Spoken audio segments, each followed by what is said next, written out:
నమస్తే, welcome back to my channel. ఈరోజు నేను మీకు ఒక మంచి రైస్ ఐటమ్ అయితే చూపించబోతున్నాను. జనరల్గా మనం ఏదైనా రెసిపీ గురించి మాట్లాడుకుంటున్నప్పుడు వీడియోలో చెప్తున్నప్పుడు ఇది ఫలానా స్టేట్కి సంబంధించిన రెసిపీ అని చెప్తాను, లేదా నేను ఓన్గా చేశాను అని చెప్తాను, లేదా ఏదైనా స్టేట్ నుంచి అడాప్ట్ చేసుకుని నా స్టైల్లో చేశానని చెప్తాను.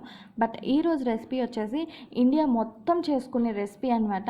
ఇండియాలో ఉన్న వాళ్ళందరూ కూడా ఒక్కొక్క స్టేట్ నుంచి ఒక్కొక్క స్టైల్ ఆఫ్ రెసిపీగా ఇది వచ్చింది. బట్ అందరూ చేసుకునే రెసిపీ ఇది వచ్చేసి కిచిడి అన్నది టోటల్ ఇండియా మొత్తం చేసుకుంటాము, కానీ ఒక్కొక్క స్టైల్ ఆఫ్ చేసుకుంటాము. ఈరోజు వచ్చేసి మనం నార్త్ సైడ్ టెంపుల్స్కి వెళ్ళినప్పుడు మనకు అక్కడ ప్రసాదంగా ఇచ్చే స్టైల్లో నేను ఈరోజు కిచిడి అన్నది చేయబోతున్నాను. ఫస్ట్ నేను ఆయిల్లో మనం అన్ని హోల్ గరం మసాలాస్ వేసుకున్నాను, అండ్ దాంతోపాటు పచ్చిమిరపకాయలు అండ్ పొడుగ్గా కట్ చేసుకున్న ఆనియన్స్ వేసుకున్నాను. ఆనియన్స్ కొంచెం అంత సాఫ్టన్ అయ్యాక నేను ఇందులో అల్లం వెల్లుల్లిపాయ పేస్ట్ వేస్తున్నాను. అల్లం వెల్లుల్లిపాయ పేస్ట్ కూడా కొంచెం వేగాలన్నమాట, మనకి పచ్చివాసన అంతా పోయేంత వరకు వేగాలి.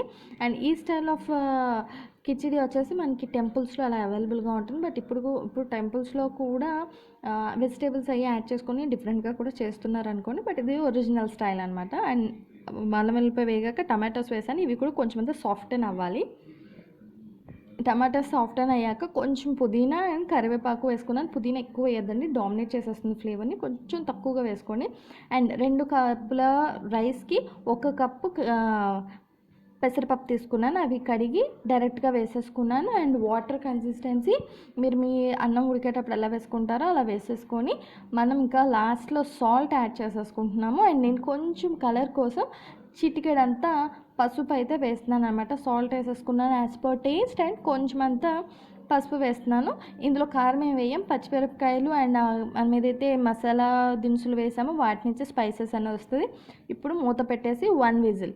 ఇంకా రైస్ మీరు ఎలా ఉడికిస్తారో ఆ విధంగా మీరు రైస్ అనేది ఉడికించుకొని, మేమైతే ఒకటే విజిల్ వేయిస్తాము. మేము తీసుకునేది 1 కప్పు అన్నానికి 2 కప్పులు నీళ్లు వేసుకొని మేము ఉడికించుకుంటాం.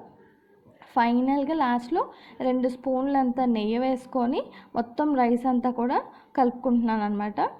అంటే ఈ రెసిపీకి ఫైనల్గా పైన వేస్తారు నెయ్యి, లేదు కుకింగ్లో వేసుకోవాలంటే వేసుకోవచ్చు, బట్ ప్రిఫర్లీ పైన వేయండి. అండ్ లాస్ట్లో ఈ రెసిపీని డిష్ అవుట్ చేసేసాను. అండ్ ఈ రెసిపీ అండి మనం ప్లెయిన్గా తినేయచ్చు, లేదు ఏదైనా టమాటా పచ్చడో లేకపోతే ఆవకాయ పచ్చడో అలా నిలవ పచ్చళ్ళు పెట్టుకొని తినచ్చు, లేదంటే ఇలా ఆమ్లెట్, నేను ఇక్కడ సైడ్లో ఆనియన్ ఆమ్లెట్ వేసుకున్నాను, ఆనియన్ ఆమ్లెట్తో తినచ్చు, లేదంటే ఇది చికెన్ రోస్ట్ చేసుకున్నాను, చికెన్ రోస్ట్తో తినచ్చు.